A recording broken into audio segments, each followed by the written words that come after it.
An Oklahoma judge has exonerated a man who was in prison for almost half a century for a 1974 murder, the longest wrongful sentence to be served in the U.S.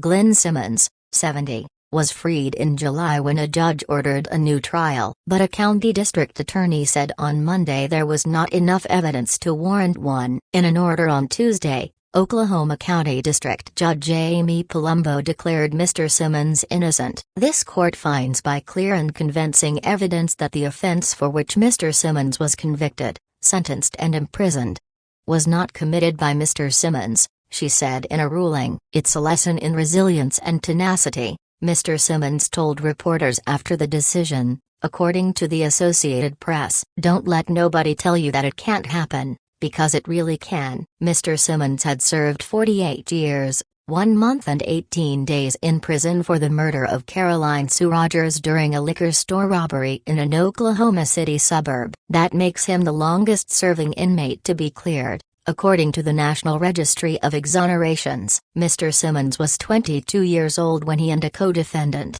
Don Roberts, were convicted and sentenced to death in 1975. The punishments were later reduced to life in prison because of U.S. Supreme Court rulings on the death penalty. Mr. Simmons had said he was in his home state of Louisiana at the time of the murder. A district court vacated his sentence in July after finding that prosecutors had not turned over all evidence to defense lawyers, including that a witness had identified other suspects.